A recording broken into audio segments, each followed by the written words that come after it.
Why is it so hard to find reliable answers to parenting questions? How is it in 2022 parents still search on Google for answers from strangers? Well, now there's a better way. Introducing the Good Inside membership, an expert-guided, community-powered platform redefining modern parenting. In our library, you'll find hundreds of bite-sized videos, articles, scripts, and workshops tackling the trickiest parenting topics. And it doesn't stop here. We've created a private community guided by me, Dr. Becky, and coaches trained in the Good Inside parenting method. Here you can ask questions, connect with other parents, or attend a live event on a topic that matters to you. This is the parenting handbook that doesn't exist. This is parenting advice at your fingertips, where you need it, when you need it the most. This is Good Inside membership. Hi, I'm Dr. Becky, and this is Good Inside. I'm a clinical psychologist and mom of 3 on a mission to rethink the way we raise our children. I love translating deep thoughts about parenting into practical, actionable strategies that you can use in your home right away. One of my core beliefs is that we are all doing the best we can with the resources we have available to us in that moment. So even as we struggle, and even as we are having a hard time on the outside, we remain good inside.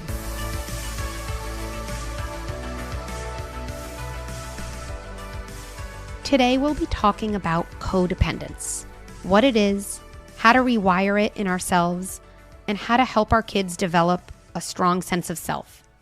I've received so many voicemails on this topic, which tells me that this is a community of parents who are reflective, thoughtful, and brave. People who are willing to look at and work on themselves as they parent their kids. This also tells me that you all recognize the importance of raising kids who are in touch with their inner wants, needs, attributes, and feelings. In short, you're all amazing. I'm so glad you're here, and let's jump in. Let's listen to a question from our first caller, Anne. Hi, my name is Anne from Indianapolis, and my kids are ages 7, 10, and 12. And I have a question related to codependency. I definitely did things like you're not supposed to do in terms of that makes mommy feel sad when they were younger. But now that my kids are a little bit older, I'm sure that I'm doing things that might foster codependency in different ways, and I don't really know what those are. So what are some typical ways that parents of older kids unintentionally foster codependency? Thank you. Hi, Anne. This is such an amazing, even such a brave question that you're willing to reflect and think about things from a different perspective. So the first thing that comes to mind for me is really thinking together about codependency. That word is used so much. So let me share what I think about when I think about that word. To me, codependency is a way of determining your wants, your needs, your feelings based on another person, as opposed to based on your sense of yourself. So as opposed to knowing, what do I want? What do I need? What am I thinking right now? How am I feeling? Now, to be clear, we don't always get what we want or need, but I'm talking about knowing it. As opposed to knowing it, you look to others for what they seem to want to give you or what feelings they recognize as valid. And then you kind of back into your own feelings and wants and needs from others. What's important also is I think we don't have to label people as codependent or not codependent. To me, that just creates this binary that feels very filled with shame. So I think we should think about what kind of ways of interacting with our kids would lead to more versus fewer codependent traits. One of the things we have to really pay attention to when our kids are young and their bodies are getting wired for how they see the world and how they see themselves is whether we're focused on what's happening for them inside that's leading to their behavior, or whether we look at their behavior for the impact it has on us. When our kids are young, and even as our kids get older, like you mentioned, both times we want to help our kids look in, not because we want them to be selfish. This actually doesn't make them selfish.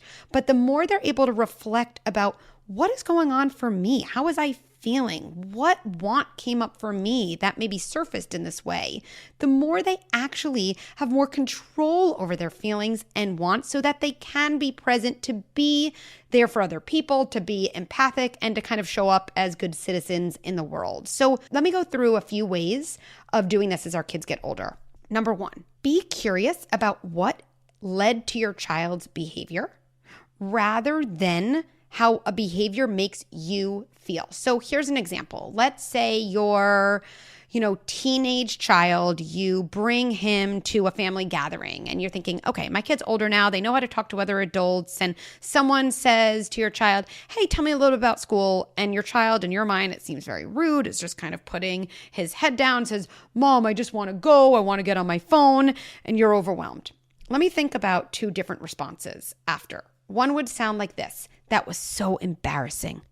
In our family, we value manners, we value communication. I can't believe you did something like that. That was horrible. You totally embarrassed me. Now, what am I doing there? I'm looking at the impact my kid has on me rather than what was going on for my child, inside my child, that led to that moment. And what I'm wiring in my kid is when there's a difficult moment. Does my child look out? Or does my child have an ability to look in so they can figure out what led to that moment so they can take things in a different direction next time? To build that circuit, I might say to my child, hey, something must have felt off at that family gathering. Look, two things are true. In our family, it's really important to talk to other adults and to have kind of some basic manners. And yet I know you know that. And so something about that must have felt really hard for you. Let's figure that out together. I still have a boundary. I'm still able to express what feels important, but I'm not linking my child's behavior to my feelings as much as I'm helping my child reflect on what is going on inside him. Here's another idea. Every time we celebrate our child's differences from us, we are working away from codependency. So what might this look like? Let's say you have a family where you and if you have a partner and everybody loves soccer and you have a child who doesn't particularly love soccer. Saying something to this child like, hey, you know what's really cool about you? Super cool. You're in a family of people who love to play soccer and you know yourself. You know one of your favorite things to do in free time is art, is not soccer. You look at a group of people you love and you see soccer, soccer, soccer, soccer is their favorite thing and not you. You say, I know myself. I know what I want. I know what I like. And that thing is art. I think that's really awesome about you. I am building my child's interiority. I am building up their sense of what is inside them as opposed to building up their gaze toward others to figure out who they are. I often think about something a former client said to me when she was working on building her sense of self. When it's just me, when I'm wandering around and I'm not with anyone, I often feel like I'm in an empty white room. And when I'm with people, it feels like I have a ton of color, as if they paint the colors of my room. And then I have vibrancy, and then I kind of feel alive, and then I feel full of worth. And the big project, I think, with our kids is to help them feel like they can really paint their own walls, that they do paint their own walls. And of course, other people, they might add picture frames or they add other elements that feel good. And yet when our kids are on their own, they know that they can really generate their own color.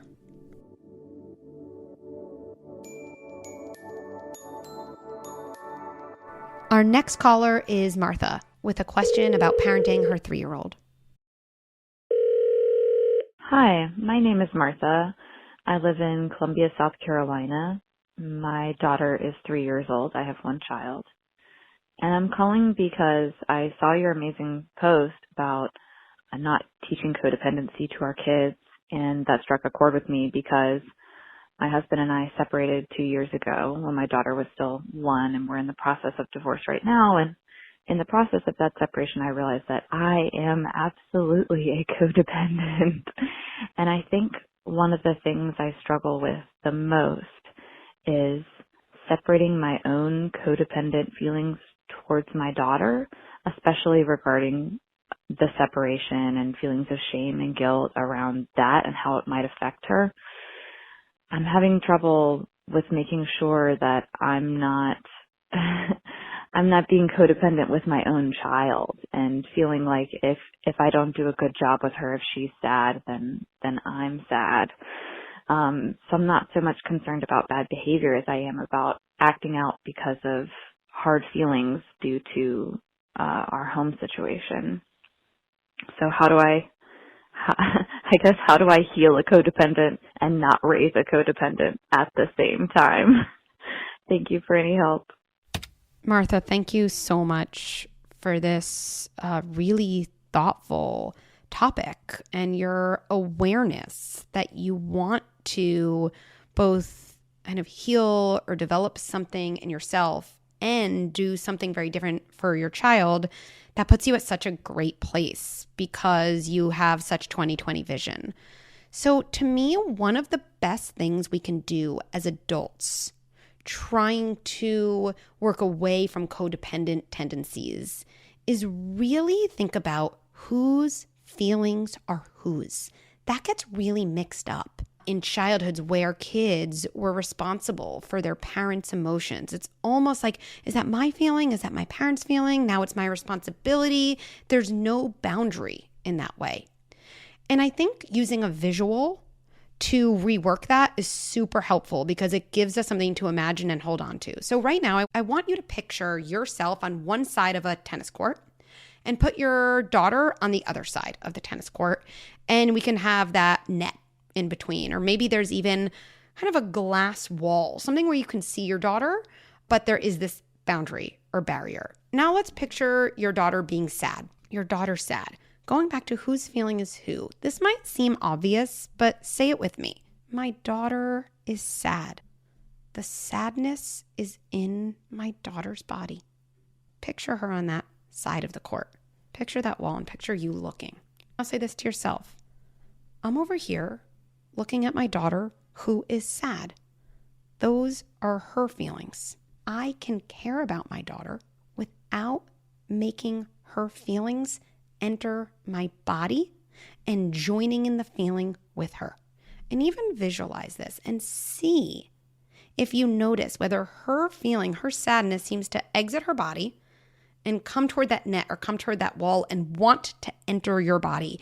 And one of the jobs of someone who knows they have codependent traits and wants to work away from them is to use your hands and try to push them back.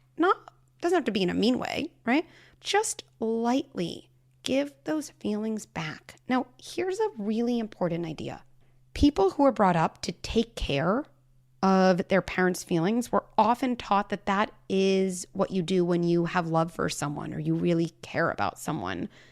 I really believe something that's very different from that.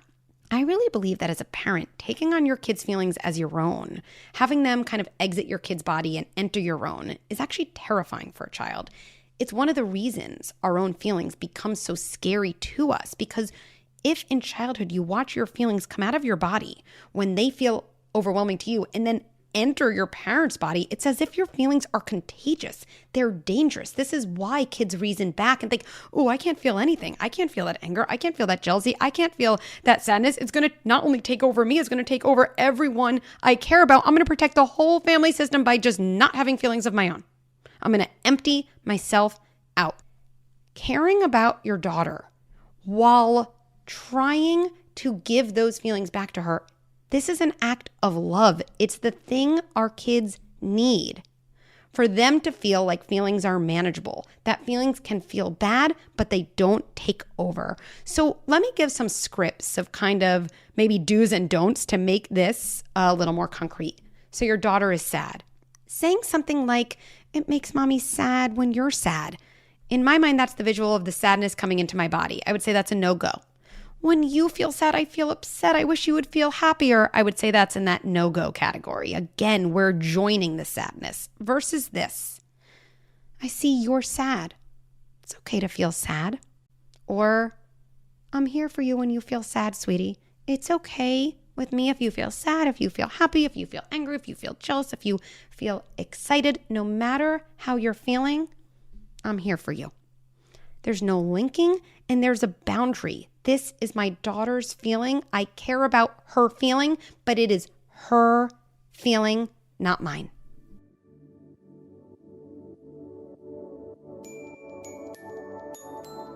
Martha, I want to add on one more thought.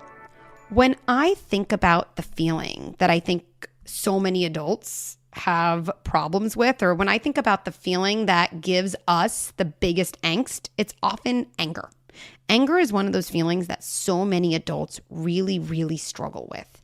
And I think this links back to what we were talking about between you and your daughter in terms of whose feelings are whose. Anger is a very strong feeling because there's no feeling like anger that so connects us to what we need or want and don't have.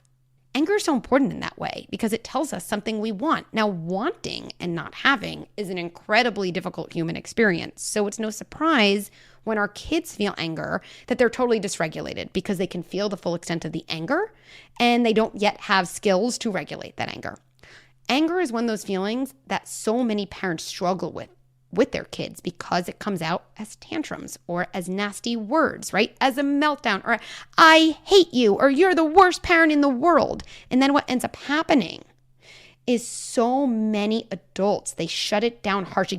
You can't say something like that. When you say something like that, you make me feel like a horrible parent or you turn me into a witch, right? There's again that linking. Because anger can come out in such dysregulation, it can get shut down so harshly, which is one of the reasons so many of us have to spend so many years re-accessing our needs, our wants, and yes, our healthy amount of anger. The last caller is Ricky with a question about her relationship with her parents. Hi, Dr. Becky. My name is Ricky. I live in New York, and my children are 4 years old. My question on codependence is as follows. How do adults go about breaking the cycle of codependence with their adult parents so that we don't pass on that dynamic to our own children? So if we were raised in a way that caused us to have a codependent dynamic with our parents, what can we do now as adult children to break that cycle and establish healthier patterns with our adult parents? Ricky, what an awesome question. Thank you so much for bringing this up because if we really want to do things differently with our kids, we have to work on these codependent patterns or cycles we continue to be in with our own parents. And so when we make some tweaks there and we experiment with new ways of being, it allows us to show up in a different way for our own kids. I want to talk about two different things we can do with our parents to break these codependent patterns. Number one, I need my parents' cooperation, not approval. If you have time now or do this later, go in front of a mirror and actually say that a couple times in a row and watch your voice strengthen as if you start to believe yourself every time you say it. It might go like this. I need my parents' cooperation, not approval. I need my parents' cooperation, not approval. I need my parents' cooperation, not approval. I hope you all can tell that I've been working on that in my own therapy for a long time. This comes up all the time if we're parenting in a way that's different from how our parents parented us and if they're somewhat vocal about thinking we should do it another way, right? So a parent might say, aren't you going to give him a time out for that? We would have given you a timeout. You don't want him to grow up to be a criminal, right? Something like that. If I'm going for approval, I would say something like this. Oh, there's all this research and I want you to read this article and I wish you would see things the way I see things. Why is that related to codependency? Because there's no boundary, right? Because I'm not so comfortable with the idea that I have my beliefs and they're separate from my parents' beliefs, that we don't have to merge them. One of the things we have to get more comfortable with our parents is not merging, meaning not having their approval and realizing we need them to cooperate with our decisions, but we don't need them to merge with them. So I might say something like this if I was working against that pattern of codependence. Hey, we don't do timeouts. Now, here's the thing. If you're actually curious about why, meaning you are open-minded, you actually want to learn about the way we think, I'm happy to talk about it with you. It's also okay with me if you have a difference of opinion. And if you do, I'm just going to ask you to not negatively speak about the way we do things so it's not confusing to our kids. There is a boundary. I have my beliefs. My parents have their beliefs. This also might sound like this. Oh, you think we should have our kids skip nap, that it doesn't matter? You know what? We really believe he needs naps. It's okay if you disagree. I'm just going to ask that you're quiet around his bedroom around noon when he takes that nap. I need my parents' cooperation, not approval. Second area we can work on this. Watch for your tendency now as an adult to suppress something that is true for you, to push away something that you feel would be good for you, to instead take care of your own parents' discomfort. So how might this look? Let's say your mom wants to visit at 7 p.m. and that's typically bedtime, right? And you're thinking, oh, if I say no, my mom's going to be so upset. And so maybe I'll just keep my kids up late. Oh, I'm catching myself doing that thing Dr. Becky talked about. I am taking care of her at the expense of myself. I'm trying to reason what I can want from what she wants of me rather than starting with me. What do I want? Oh, yeah, no, that's really not a great time to visit. Okay, I'm going to do something new. I'm going to take a lot of deep breaths. I'm going to text some of my friends for moral support, and I'm going to tell her no. And it might sound like this. 7 p.m. doesn't work for a visit. Really, the only time that would be good today would be between 4 and 6. If that doesn't work, we can find another time later this week. Right now, get ready for the flood of guilt because it's important for that not to surprise you. And talk to that guilt. Hi, guilt. You're coming from the part of me that learned to push down what I need and to instead always take care of someone else. No wonder you're coming on. I'm reminding you, it's no longer, let's say whatever year it is, it's no longer 1989, right? I am not a kid. I am an adult. My mom's an adult too. She can have her feelings. I have mine. They're separate.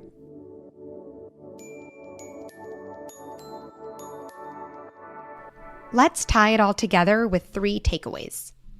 If you're looking to rewire your own codependent patterns, one place to start is by asking yourself this question. Whose feeling is this? This will often lead you to give back a feeling to its owner. Remember, this doesn't make you cold or insensitive. Rather, it opens up the possibility of actually caring for someone because you won't be as overwhelmed by their feelings as they are. 2, with your kids, focus more on what might have been going on inside a child that led to a behavior rather than the behavior's impact on you. This helps the child have a sense of their own feelings rather than experiencing feelings as things that spill out and infect other people. 3, celebrate the things about your child that are different from you. This helps the child develop a sense of self based on what's inside them rather than what's similar to others.